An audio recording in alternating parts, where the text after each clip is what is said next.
So yeah. So we're very glad to have Bharti Nandwani. She's going to give a talk. She's at IGIDR. We look forward to listening to you. Yeah. Thank you for being here.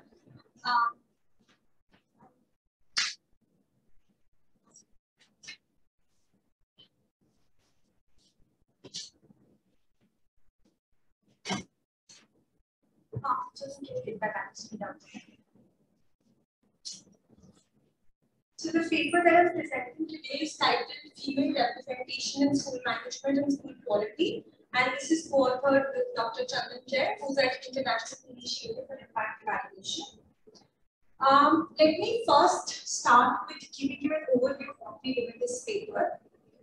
So we're looking at a legislation that mandated representation of females in school management and school governance, and we're trying to study the impact of this mandate on school quality. Now, the reason we're doing this is because access to quality education and gender equality are two of the 17 Sustainable Development Goals that India and other United Nations member states agreed upon in 2015. And these countries intend to achieve these goals by 2030. So, if we assess India's achievement in terms of these goals, India, even though has made progress in increasing enrollment, India still is grappling with very poor learning outcomes. And in terms of gender equality, women still are marginalized in various spheres, be it political, economic, and social, and therefore looking at legislations which can speed up India's achievement of these targets is important. Next slide. So mandating representation of females in school management has its own intrinsic benefits. It can result in improvement in social status of women, but we also believe that it is expected to have implications for school quality, primarily because women tend to have different preferences as compared to men. In particular, women have been shown to care more about investment in education of children as compared to men. And therefore, so what is the school management actually? So I'm going to talk about the functions of the school management companies and the legislation which mandates these school management companies. And because of this reason, we are trying to look at this legislation and the impact of mandating representation of females in school management. So the next slide. So the legislation that I'm talking about here is the enactment of Right to Education Act in 2009. So this act basically was introduced to provide universal access to free of cost elementary education for children between the ages of 6 to 14. In addition to universalizing access to education, the act also introduced guidelines to improve school quality. And one such guideline was to mandate all public and private aided schools to constitute school management committees. Now, these school management committees are basically associations of elected representatives from parents. Parents are important stakeholders because their children are studying in schools. Local authority representatives from local government, as well as local educationists and representatives from a school in the form of a teacher. The role of SMC, so next slide, the role of SMC is to monitor the functioning of school. So basically, SMC members are supposed to oversee student absenteeism. They're supposed to ensure that school is following RT norms for infrastructure, to encourage children out of school to enroll themselves. Basically, it's a forum where SMC members can hold school administration accountable. The second main role of SMC is to aid the school in preparation of school development plan. What is the school development plan? It's a document that contains requirements of schools, requirements in terms of whether the school needs additional classrooms, whether there's a need of additional teacher, if there's what is the expected enrollment coming in the next year. And based on this school development plan, the school can ask government authorities for additional school grants. So each school gets a fixed amount of school grant based on its enrollment and based on the level of education, whether it's a primary, middle, or secondary school. But it can also request for additional school grants based on its requirements, and SMCs can help in demanding these additional grants. The third role of SMC is to monitor utilization of grants that are received from the government. So once the school receives these grants, the school principal has to hold a SMC meeting where potential uses of these school grants are discussed, and only if SMC members are on board with the use of school grant can then the school grant be utilized. So basically, in terms of its structure and role, we believe that these committees are very much like Gram Sabha meetings in the context of local government, where these meetings, SMC meetings, are designed to promote deliberative citizen engagement in school management. And when we think of Gram Sabha meetings, there is work that has shown that participation in Gram Sabha meetings is particularly beneficial for increasing resources towards the group who participate in these meetings. So in the context of SMC meetings and school management, we would like to understand if participation of females can, therefore also result in improvement in school quality, and on what dimension if there's any improvement in school quality. So SMCs perform all these functions by holding SMC meetings where these requirements are discussed. And SMCs are required to meet 4 to 12 times in a year, depending on the stage in which the school is. And the RTE, in addition to actually mandating constitution of SMCs, it also requires that 3/4 of the members have to be parents, and 1/4 of the members have to be representatives from local government. Additionally, so next point, yeah. So additionally, RTE reserves 50% of SMC positions for women. So schools have to reserve 50% of SMC positions for women, but there is no perfect compliance with this guideline of the legislation, and that's what they will use. That's the variation that they will use in the paper. And I'll talk about this in detail a little later. Questions on SMC. Is there documented evidence that SMC were used? Yeah, so just constitution of SMCs in a separate paper that I did with Dr. Nishandana, it shown that constitution of SMCs, SMBCs and PTA has helpful for improvement of school quality. But before SMCs were constituted or mandated to be constituted, there have been work which has shown that constitution of these committees could be, village management committees or SECs. So these committees are actually helpful in terms of hiring of contractual teachers or in terms of improvement in learning outcomes. So these committees in various forms have been actually shown to be useful. So now we're looking at whether participation of women can make these committees even more useful and in what dimensions. So, told us that 3/4 of them are parents. What is the process by which parents get nominated? Are we going to discuss that? No, so yeah, I'll just tell you that only. So, whenever a new academic session begins, the school administration is supposed to call all the parents. Where this timing usually intersects with the announcement of school results. So parents are there, and there the nomination of parents happen by consensus. So they're asked to choose amongst themselves. So in most of the schools, parents of disadvantaged students have to be a part of SMCs, but there is no formal election that happens, but it's mostly by mutual consensus that these parents get elected. Do we know the constitution in terms of caste and stuff of the We don't know the caste identity of the SMC member, but we do know the caste of the students in the school. So we use that information to say something about the heterogeneity impact of SMC. Right? So we have that result in the paper, but we'll discuss the findings from the result in the slides.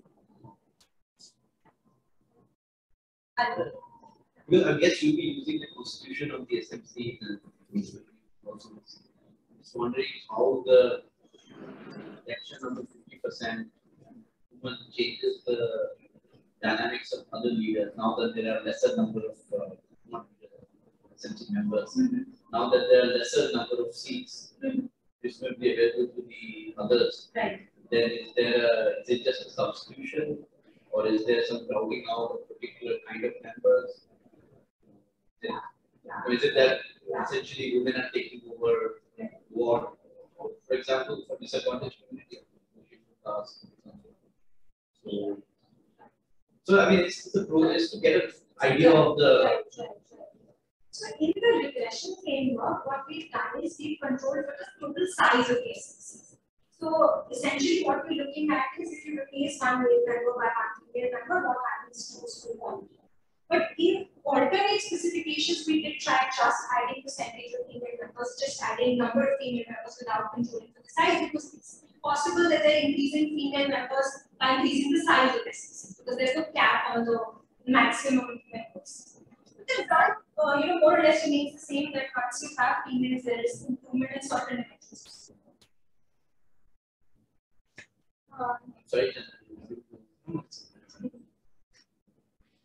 So when we think of the possible impact of involvement of women in SMCs and school management committees of school qualities, theoretically, the impact would be ambiguous. On the one hand, as I just mentioned, women tend to have higher preference for investment in education of children as compared to men, so that might have a positive impact on school quality. Additionally, women also are expected to have low opportunity cost of participation in SMC. They have low labor force participation rate, and participating in these meetings is costly because they have to most likely give up a day or at least a few hours of wage work.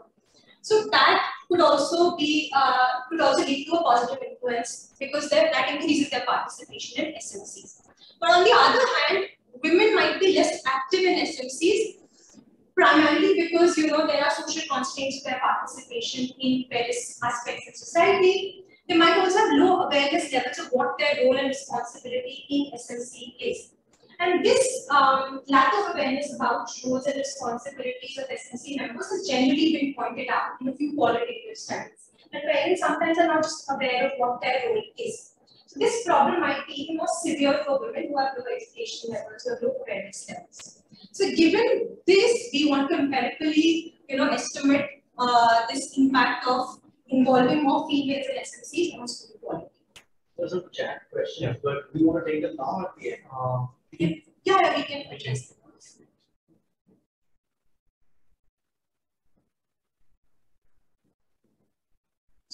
First question.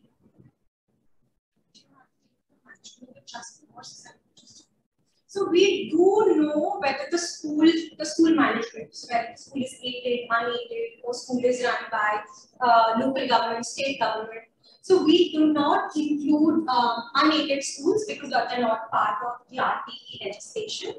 But we haven't exploited this variation across whether the school is funded by local government, state government, central government schools are very few in the data, so that should not matter. But we can actually look at whether the impact varies by whether the school is funded by the local government or the state government. But otherwise, most of the public schools are actually state government funded schools.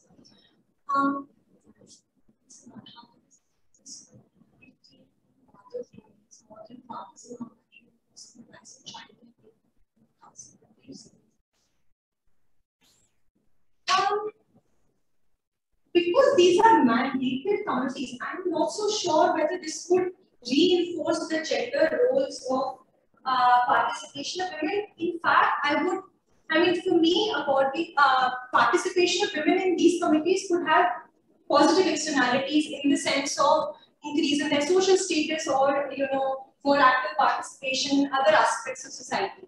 So I'm not so sure, and I don't even know how to measure that aspect. So I'm not so sure about this. Yeah.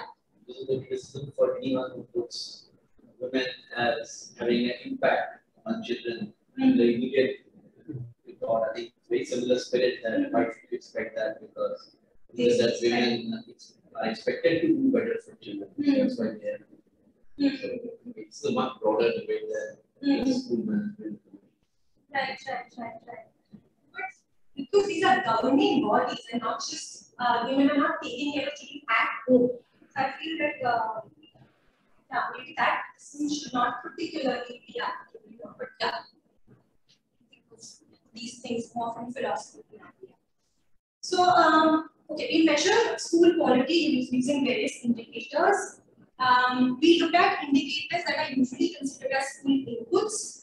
For example, we look at the number and the gender of teachers. We also look at availability of various infrastructure facilities at the school. We also look at indicators that are considered school outcomes in the education production function.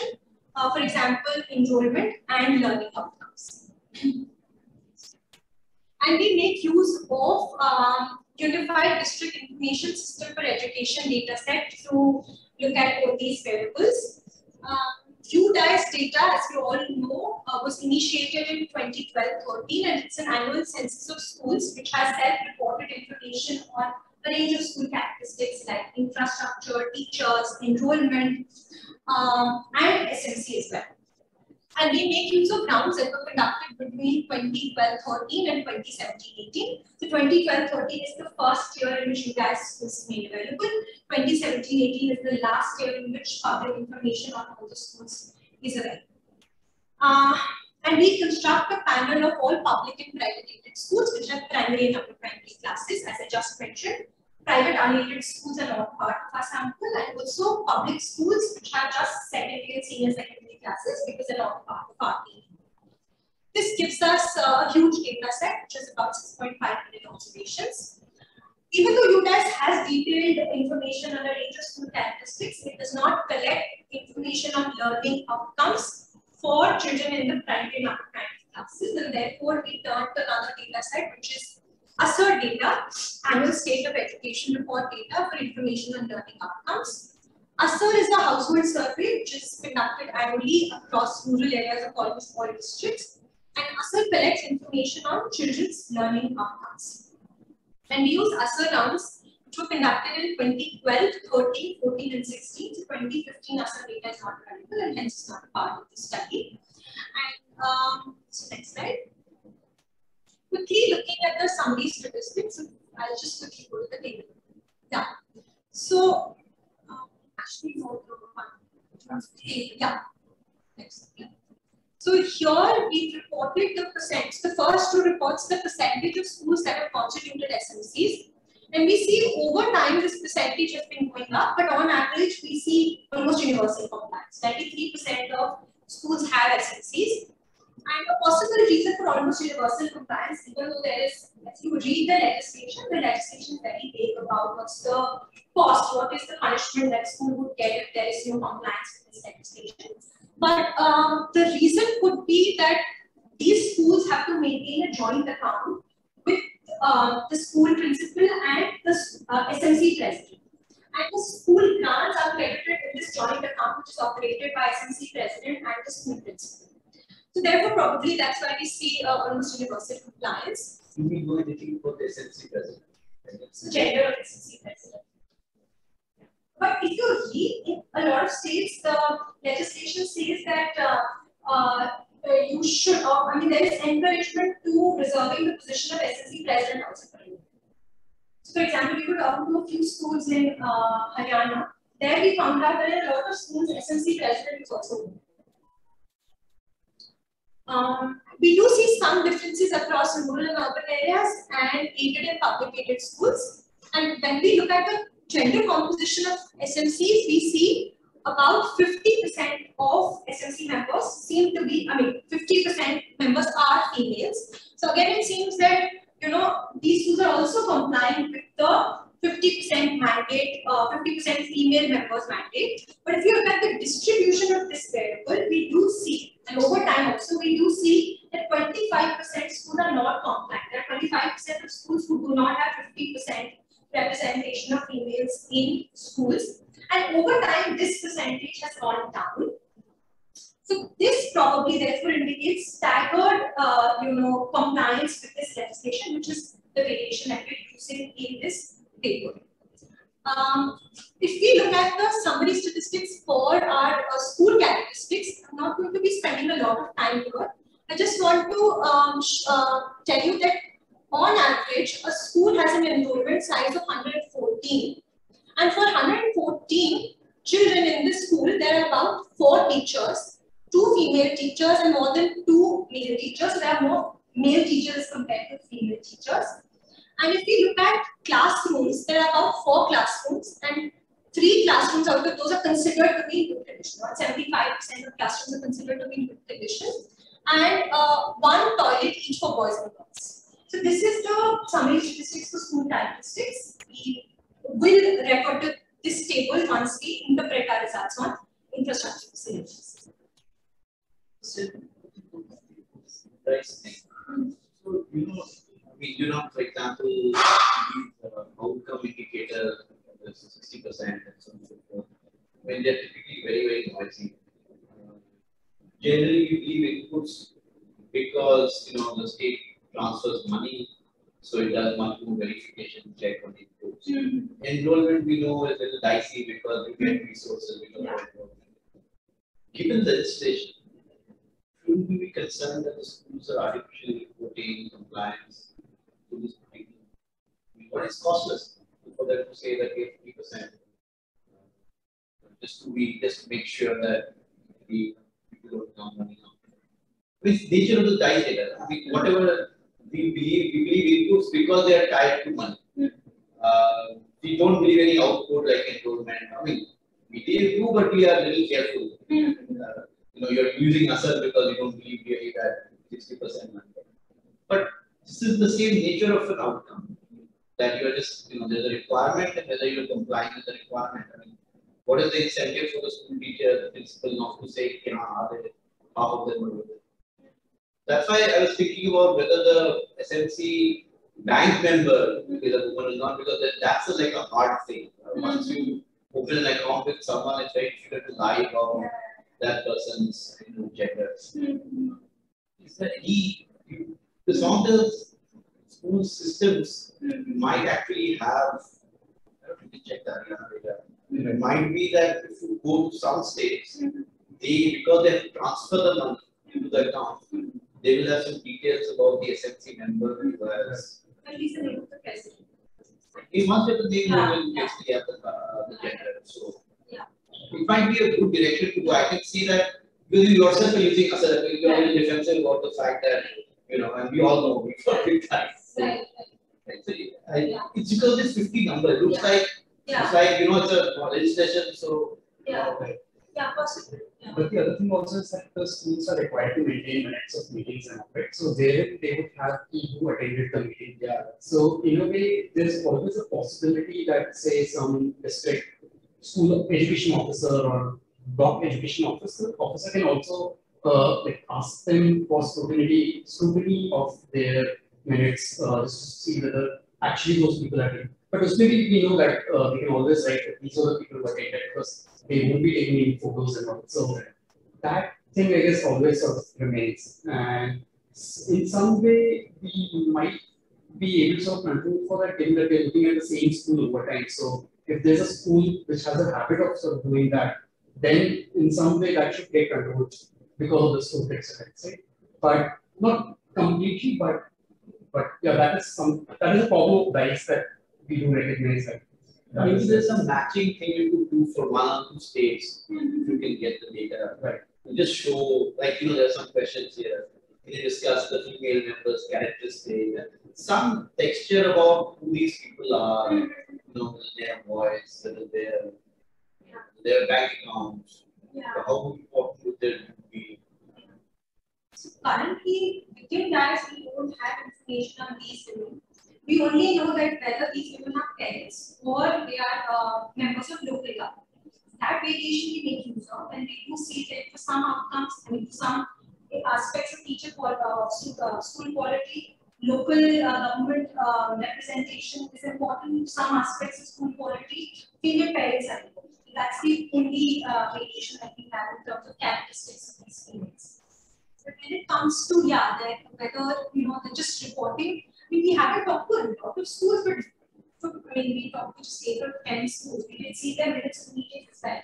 It did seem that these women actually care about their children's education, and their participation in schools is actually much more active as compared to males who actually don't even know what sort of problems their kids face in schools, and they are not even interested in attending these meetings. They are losing out on their job. But it's just no, I don't doubt the fact that once they're in the committee, that they have an active role. The question is how many are really on the committee or these things.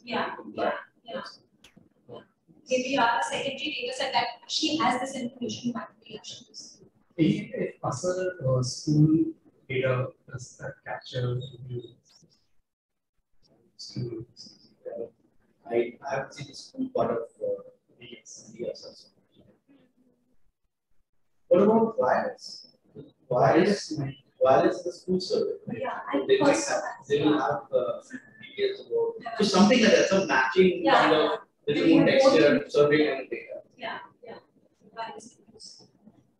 So Sarima is asking, is there any way to No. So the ideal thing would be to actually go and attend these meetings as to actually who's talking more and who's getting more space in SMCs. But no, we don't have this. Chandra was telling me that there are some record transcripts of this SMC meetings and stuff. So Madhya Pradesh government claims to make this information publicly available, but when you actually try and access this, we tried that a lot for Madhya Pradesh, but we could. Maharashtra. Like Chandra used to talk about Maharashtra. Yeah. Maybe We talked to him about this. Yeah. We talked to him about this, but yeah, let me see. They're supposed to maintain Yeah, minutes of the meeting. yes, So maybe that there is in scanned copies somewhere that they have to upload.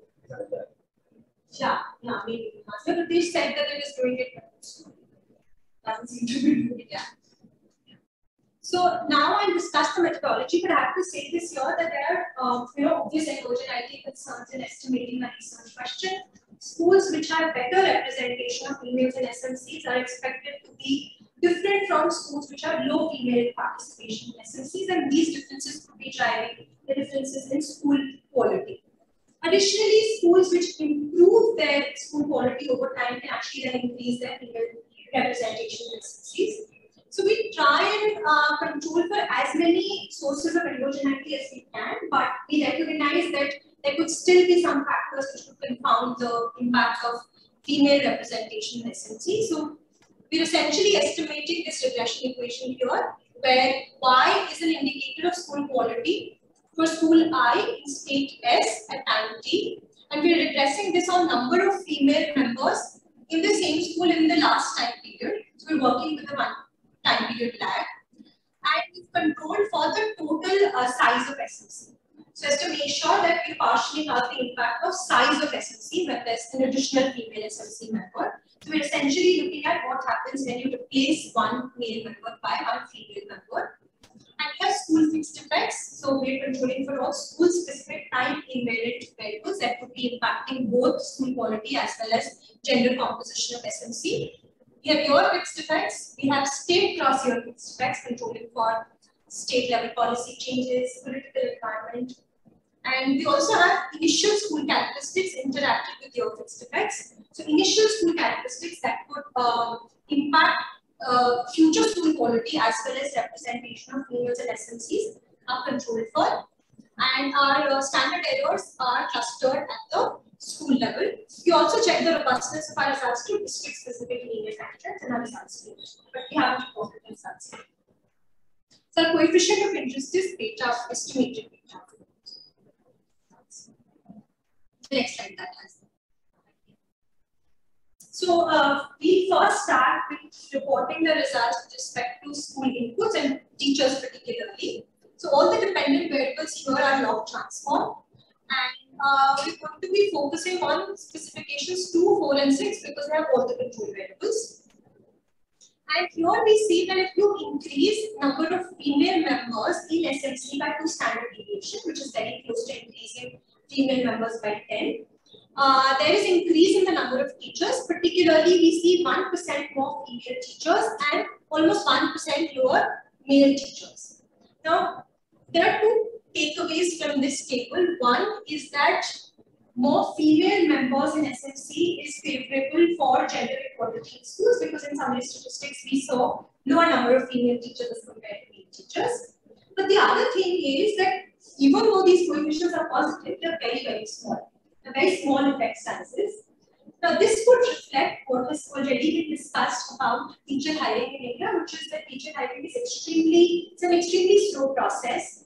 There are a lot of schools with many teacher vacancies, and it takes a long time for a school to actually fill those teacher vacancies because it's a long administrative process.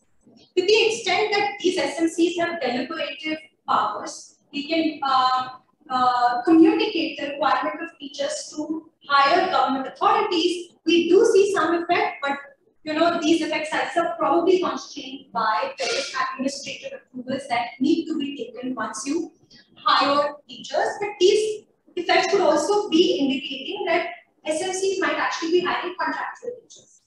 We, however, do not have information on whether these teachers are regular teachers or contractual teachers because of the data that we got. UDAS does make this, but that is the raw data set. I mean, the information that is available on the website of UDAS, that does not give us information on regular. They don't get. They aggregate everything and they just give the number of female male teachers. They don't give it by task or. But the teacher file. It doesn't.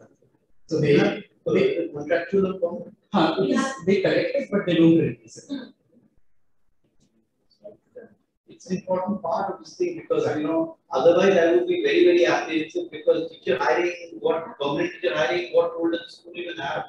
School only has, in fact, school does not even say, school has a vacancy, the law office, law education officer will just allocate. And that also is not clear that teacher will join because they want to, they will not want to, take that particular position. So it's implausible if it's not contractual. Right. So I think it's an important. In fact, the sizes will go up. Right. Just looking at contractual. Yes. So we have that information to 2034. 20. That's 2 years. Yeah, which we can actually email. Actually, even just for these slides, what would be interesting to know is, I know you have two fixed effects, but it would be good to know how different are schools with female more representation vis-a-vis some characteristics. Just to get a sense, where they are. The second thing which we will do later is to understand what are baseline characteristics that correlate with increasing or decreasing number of female members in the SMC over time. So that's a variation you are using, right? So even if if you are using the temporal change in a school in the number of female teachers, what does it correlate with in terms of initial characteristics and so on and so forth? So we get an idea of how exogenous these things are, are there different trends, are there different things already going. Right now, I know you're addressing it by fixing the fixed effect, but I have just no sense of where the variations are coming from. So, that can be done. In fact, the contractual thing is important because that's what the other papers who worked on these committees have found, that there's increase in hiring of contractual teachers. The other paper we had this teacher file, so they exist. So you have to be careful of 20. But just for Haryana also. Even just one state, I'm happy with data. Okay. But we also know that, using other papers that we've seen that now there are 13% at least as of 2017, 2018, 13% of teachers are actually contractual teachers. Could be possible that this is actually driven by contract. So what is the change in female representation?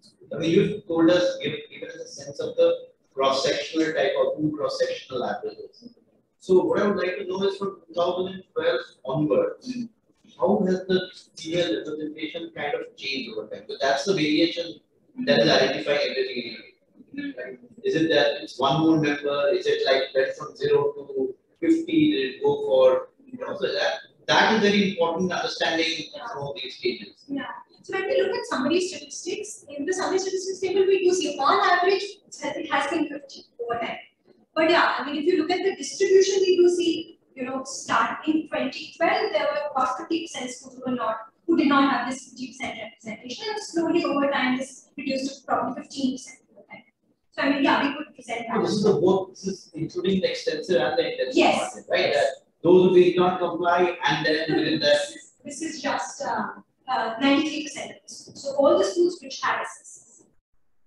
That's what you mean by SSs. But in your data, you will have variations starting from schools that don't comply to compliant.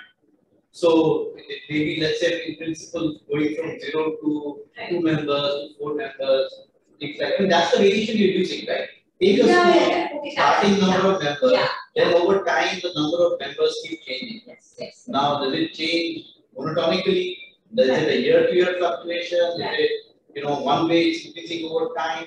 So just to get a sense of what is happening. So, for example, if I say fluctuations, which is good for your identity. Yes. That 1 year, but I will then ask myself, then ये क्या हो रहा है? एक साल में बढ़ रहा है, एक साल में कम हो रहा है.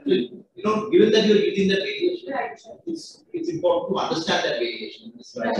Right. I thought compliance SS. So yeah, these are schools. I mean, this is the mission of the school having an SMC, but yeah, not that.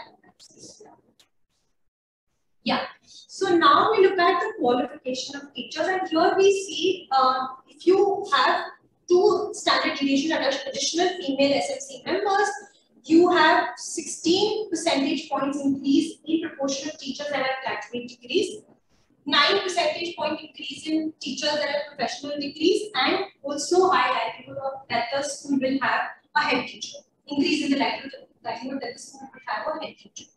So again, here we see better teacher qualification when it comes to teachers, and better teacher qualification is important for schools because in the literature, better teacher qualification has been associated with improved learning outcomes. We now look at availability of infrastructure facilities. Even though we did find positive associations with teachers and qualification of teachers, when we look at infrastructure, we do not really find a robust relationship here. When we look at classrooms, the proportion of classrooms that are in good condition, toilets for girls and boys, we do not really see a positive association. And when we look at other infrastructure variables as well, like whether the school has a ground, computer-aided learning center, we do not really find a relationship except for variables like number of books in the library and whether the school has electricity. So this result basically suggests that female SMC members do not seem to be using school funds or making this demand for making improvement in infrastructure facilities in a school. They might be actually using these school grants to make improvement in or increase availability of teachers in a school. And we did look at a few qualitative studies, which we're going to cite in the paper now, which have actually found that presence of females in SMCs and more active participation of females in SMCs is actually useful for teacher-related inputs, but does not really result in improvement in infrastructure. Whereas more active participation of males is positively correlated with improvement in infrastructure. So we're finding what has already been shown for 1 or 2 states in qualitative studies. We now move on to another aspect of school quality, which is looking at enrollment. Now, we do know that India has made significant progress in terms of universal enrollment, in terms of increasing enrollment at least in primary and upper primary classes, but this is enrollment only for government schools. So any increase that we observe here could possibly also be driven by switch from private school to public schools. So here what we see is that when you have more female members in SMCs, there's increase in enrollment quantitatively by about 0.3%, which translates to 4 million additional students in government schools, as compared to if you actually, this is based on a calculation depending on what the enrollment size was in 2012. And if you see this increase in enrollment is actually driven by increase in enrollment for boys. When we look at enrollment for girls, there is an increase, but that coefficient is not precisely estimated once we control for initial school characteristics. So we do see some improvement in enrollment. Another school outcome that we look at is learning outcomes. Learning outcomes is also very important to look at because, as I mentioned in the beginning, India is grappling with very poor student learning outcomes. And a lot of school quality improving interventions have found positive associations with school inputs, enrollment. A lot of them have not actually shown improvements in terms of learning outcomes. It's also important to see if an intervention where community participation is encouraged, where participation of females is encouraged, whether that is resulting in any improvement in learning outcomes. But the results that we're presenting here are only suggestive because, as I mentioned earlier, ASR is a household survey, not a school survey. So we do not know SMC exposure and gender composition of SMCs that the school survey, the children surveyed in ASR are in. So here what we essentially do is we regress learning outcomes. So Y here is a dummy variable indicating if child J has been able to complete grade 2 level reading, arithmetic, and English assessment test. We are regressing this on the average female members in SMC in a district. And we've constructed this information for you guys, and that's why we're saying that these results are only suggestive of possible linkage between learning outcomes and female representation in SMCs. We've controlled for the total size of SMCs in an average school in a district, and we have district fixed effects, year fixed effects, the language in which the child was tested fixed effects, a range of child level, village level, and district level controls, and we cluster our standard errors at the district level. And as before, we are interested in the coefficient beta 1.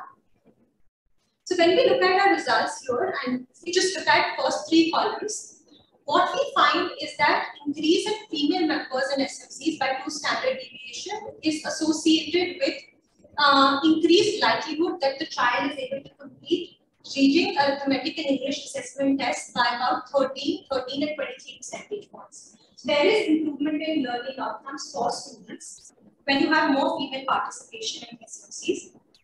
We also look at whether this improvement has been differentially beneficial for girls, because we did see in our results that there were more number of female teachers in the school, and female teachers have been associated with improved learning environment for everybody in the school, but particularly for girls.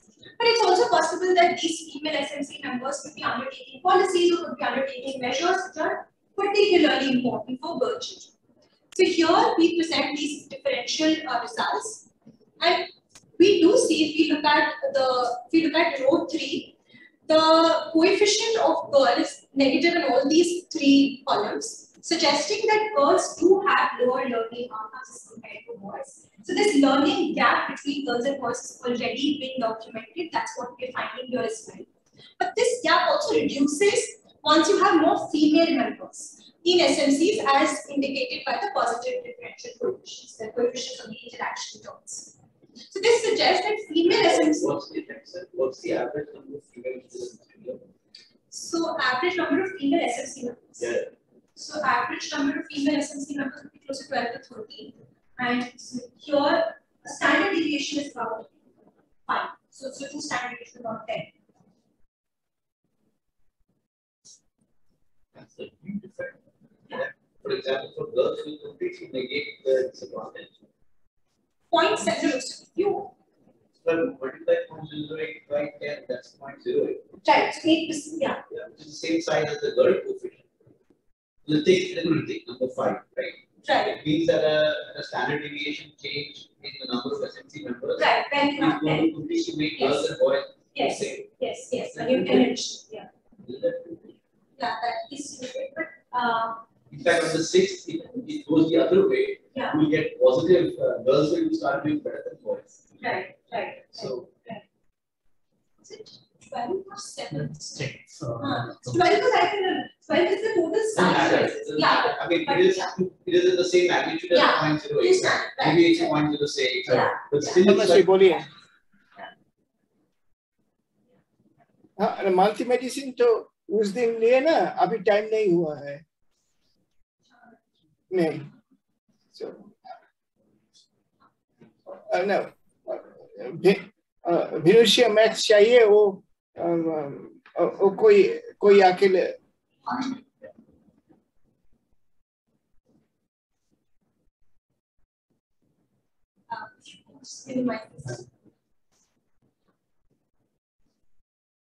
Yes. Next time. Okay. So our results basically suggest that if you involve more females in these management committees in school governing bodies, you do see improvement in terms of teachers, and you do see improvement in terms of learning outcomes as well as increased enrollment in schools. Now we want to delve deeper into the composition of women in these SMCs, whether the effect is actually driven by female parents or female local government representatives. Now parents are important stakeholders in SMCs because their children attend these schools. Local government authorities might help in better communicating, might act as intermediaries between schools and government authorities. authorities and can communicate school requirements to government authorities. So what aspect of school quality is affected by these parents and local government authorities is what we now see. So if we look at our results in terms of teachers, I'll just actually quickly tell them what the result is. If we look at the result for teachers, the impact that we saw in the earlier table seems to be driven by involvement of local female authorities. This is also expected because local government authorities, they also have access to funds. They also can, pass on the information of requirements. They also can actually facilitate in hiring of contractual teachers. So here we see that the result seems to be driven by local female government representatives. But when we look at the result in terms of enrollment and improvement in learning outcomes, the standard deviation of parents will be much larger than one standard deviation. So when you're comparing the coefficients, it's not the right comparison, right? Right. So like one standard deviation of parents would probably, like in the last column, would probably give you very similar effects to one standard deviation of local F. Because the local F standard deviation is very low because it's only 1/4, right? Yeah, I think that's a good point. We need to check that. And right. But when we look at female parents coefficient for male teachers, that's positive. When we look at female local government representatives for male teachers, that's negative. So at least in terms of this, the signs of the coefficient that we found in the earlier table, female local government representatives seem to be driving this. But yeah, the effect sizes is something that we can check with respect to the variation in the average. And when we look at enrollment and learning outcomes, it's the involvement of female parents that seems to be driving the result. Again, which is something which is expected because these parents spend a lot more time with their children at home. They're also living in the community where other parents are sending these children to the same school in which these SMC members are. So there could be these spillovers affecting learning outcomes as well as enrollment. So this is one aspect of the variation that we make use of. The other variation that we make use of when we want to understand these heterogeneities better, we look at the heterogeneity in the impact of SMC by the caste composition of SMC members. But we do not have data on the caste identity of the SMC members. So what we instead do is we make use of data on caste of students that are attending those schools to do this test. Essentially, we interact SMC female members with percentage of SC/ST students in a school in 2012 with the assumption that the caste composition of SMC members would or the caste composition of students in the school would actually be, there would be a relationship between the caste composition of students in a school and caste composition of SMC members. But it's possible that this is also an underestimate of disadvantaged representation from disadvantaged groups in SMCs, because RT legislation also says that preference has to be given to parents of SC/ST students and SMCs. So it's possible if these schools are also complying with that aspect of the legislation, it's possible that this percentage of SC/ST students is an underestimate of the true representation of disadvantaged groups in these SMCs.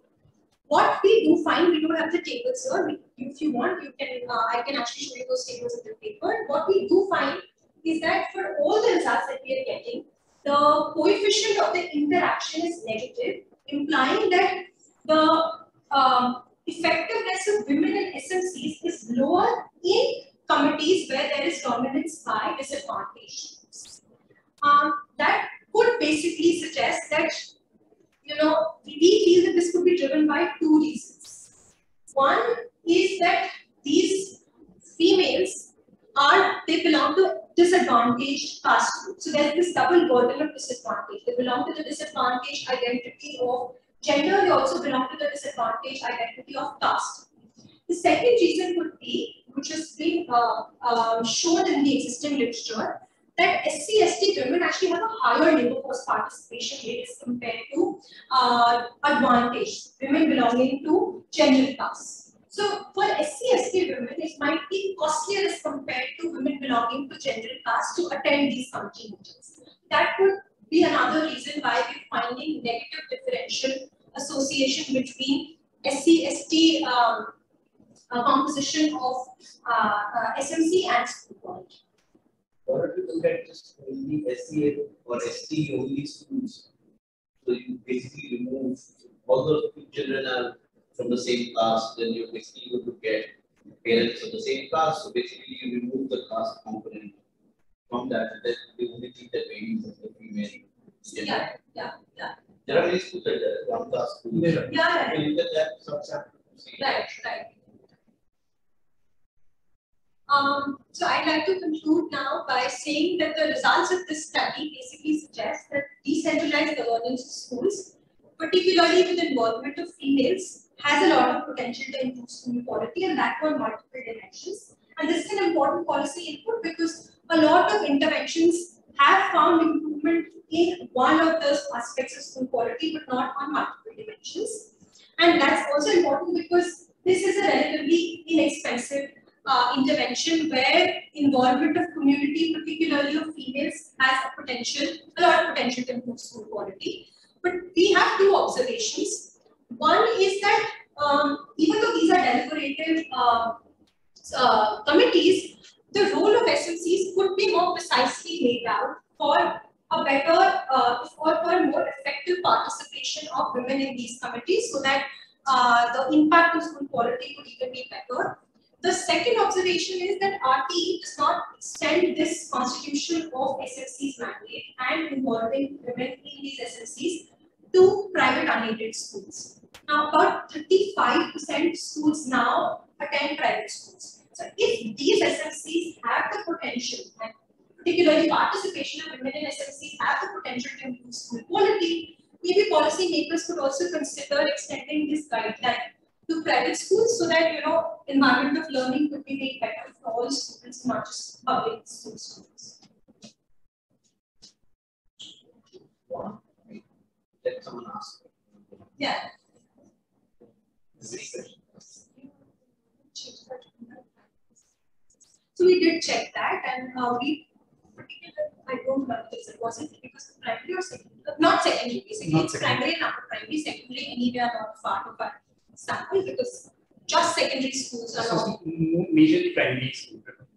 So majorly primary.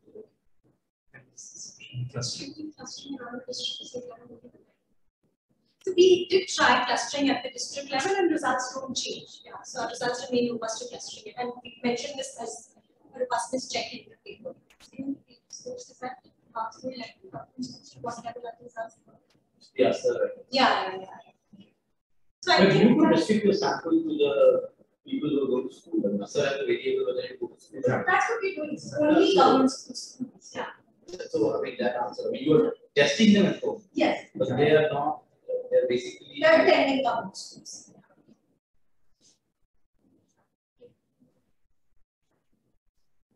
No, they're not driving infrastructure. We anyway did not find any result for infrastructure, but they just read out the next part of the question.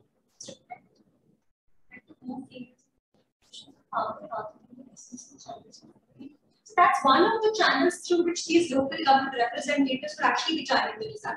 Because if you have more local representation of females, those that local representation could also be reflected in more representation of these local government representatives and SMCs, which could be driving the result. Absolutely, but otherwise we don't find the impact of infrastructure.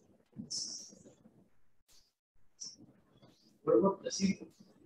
I mean, you can do it. I mean, how do you know that one drives the other in this direction? You have data before RT guys. You can see if all these things predict the changes that you see subsequently. That's like a test of the existing trends. You are using basically changes over time. Yeah.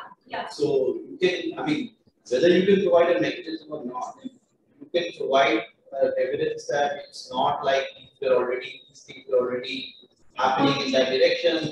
So that would involve essentially regressing the same thing you have on the left hand side where all those enrollment variables are like moved back before RT, and they should have no correlation with which case you would say that they're not existing trends.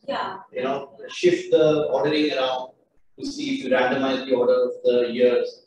that you get insignificant results. It's not like one of the problems of having these many schools is most things come out to be significant. So one way out is you take the 1% sample, but the other thing you jumble up things and show me how many times you get this kind of significant result just by chance. Because whatever you have, you will tend to, it's the big problem with large data sets that you get like artificial sometimes these things. So it can just happen by chance and get it picked up. So those kind of things you can do still before you even go into very deeper into that. So that will just validate your identifying assumption. So that validation you have to do before talk about your results. And it's easy to do, that's what I'm saying. Right. Not difficult to do at all.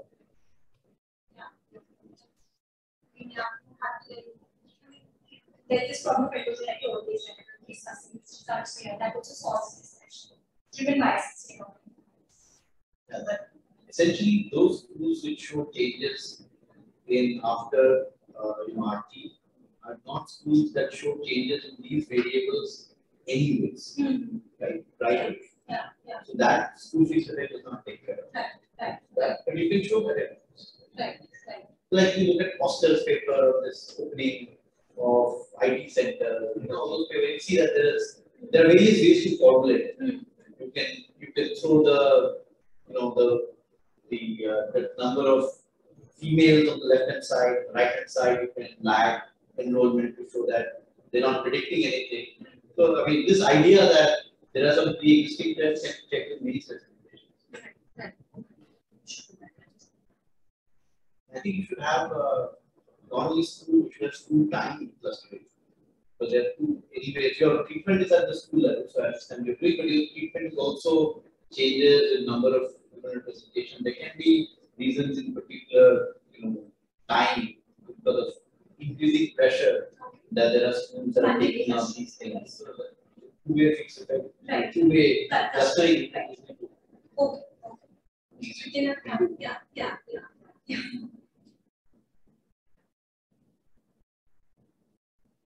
Is there any other dimension I'm thinking that we do this by baseline quality of schools? We do that. I mean, let's say we don't believe that proportion of the outcomes that much, but divide them into deciles based on that 60%. And then for each of the deciles, see how these stages mean different things. Yeah. People are also thinking of maybe interacting with female members, the initial number of female teachers, just to see. So one of the things you're doing here, I think, is that you're not allowing for any mean reversion, because all your right hand side time trends are with respect to X variables. Yeah.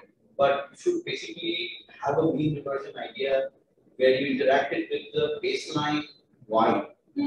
So why not into T, so that there are, because you think about it, using changes over time. So of course, let's say there are some functional schools, they have female teachers, their numbers don't change because their already base is very high. They are good, they are good schools, so their scores also don't change that much over time. You will get the same correlation that there are smaller changes, because you're identifying of changes, not base levels. Right? So it would be good to take into account some sort of mean reversion kind of idea that worse schools within that female representation, they are getting better over time, maybe, and that's what you're picking. Yeah. That's like to flow. Yeah. Indonesia kind of idea.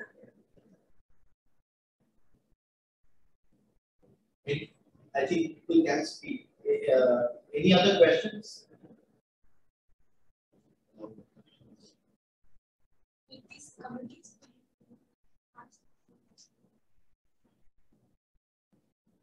Fully female. That's not the policy recommendation that we have as of now. Not even sure, even I'm not so sure about this thing. So we're not saying the male members are completely not efficient or are not required in the company. Right? We're just saying that if you have one more female, what's the sort of marginal effect of that?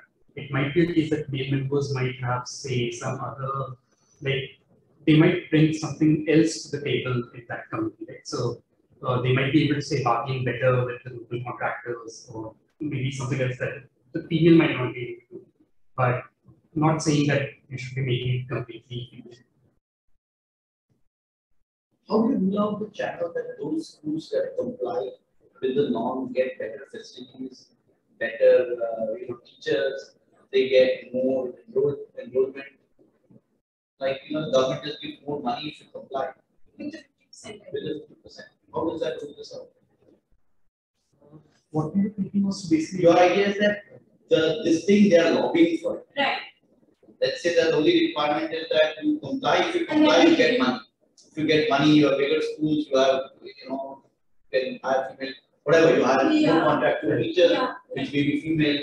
So that is important. It's actually hard to rule that out because if we actually look at the grants that they get, even if we find that they get more grants, that could be because either they're demanding for more grants or because we were just giving those grants because the government's regulations that would be.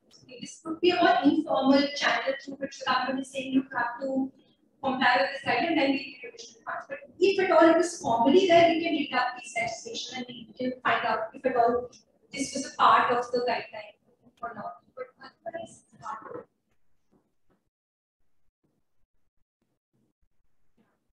That's why I mean the answer is probably useful with that.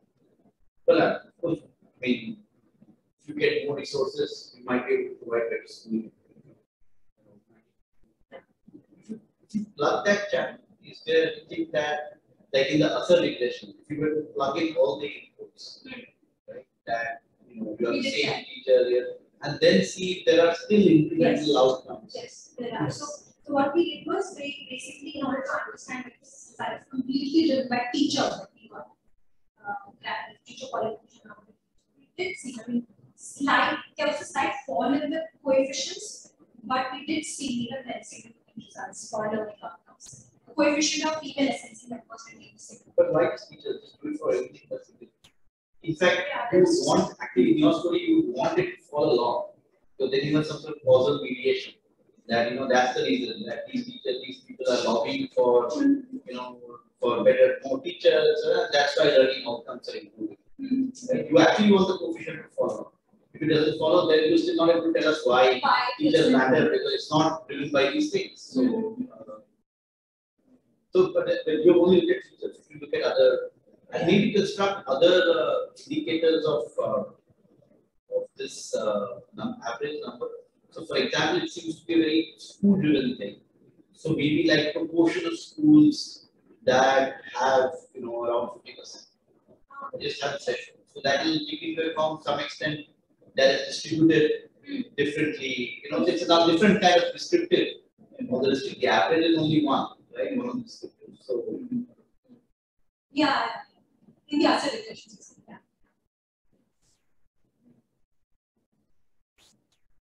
Any other questions on the audience? Sorry, on the virtual audience. Yeah, question. Yeah, there is a question. Yeah. School characteristics along with SMC members. And all school might not be independent of all boys school in a district.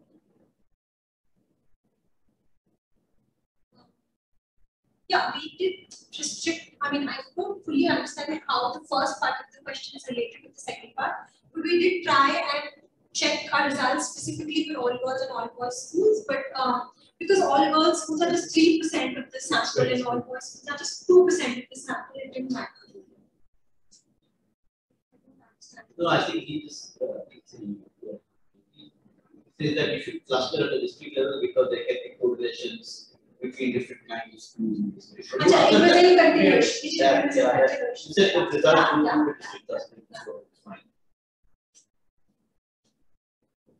That's any question here? Yeah, no. Okay then.